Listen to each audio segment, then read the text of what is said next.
Hey there, folks. How are you? So I made it here safely to the Seattle Film Festival headquarters, W Hotel, here obviously in Seattle last night.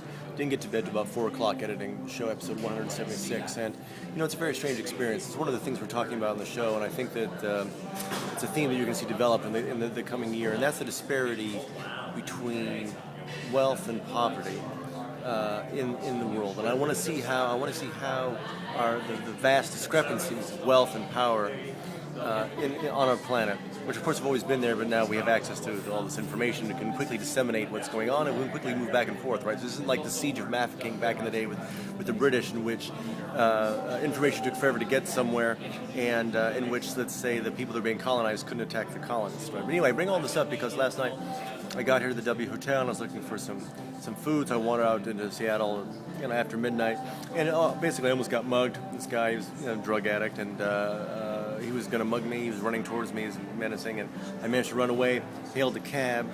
The cab driver he told me this cock and bull story about how he had forgotten to turn on the meter because he wanted to work off the meter, and then he tried to convince me that I needed a lady for the evening. Anyway, using the Yelp application on my iPhone, I found a hot dog stand that was open at 2 o'clock in the morning that was surrounded and frequented by pimps and prostitutes, and I was hanging out with them and talking to them, and I had a couple Polish dogs before getting back in the cabs. I gave the cab driver $10 to take me around Seattle and wait for me, and then take me back to the hotel where I finished editing 176. My point here, of course, is that this is a lovely hotel, the W. It's swanky. I think it's swanky is the word. It's a beautiful suite, lovely hotel, lovely amenities, and yet, you walk 2 steps outside and you have addicts and people that are selling their bodies to feed their addictions and to pay the rent. So this is, how do we reconcile this in our lives? How do we deal with it? And I don't know, but being involved in the world of cinema like I am,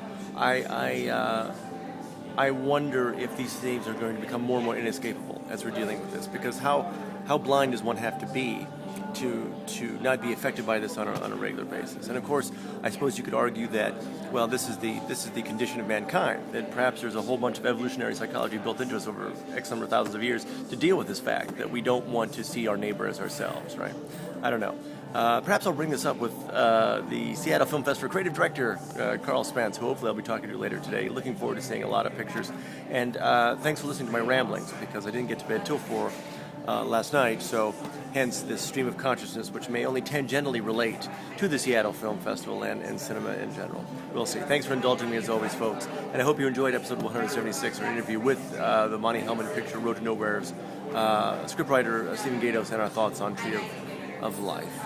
Anyway, I hope you're having a great day wherever you are, and I'll be bringing you more. I don't know if this counts, but I'll be bringing you some content from the Seattle Film Festival in the coming days. Thanks a lot.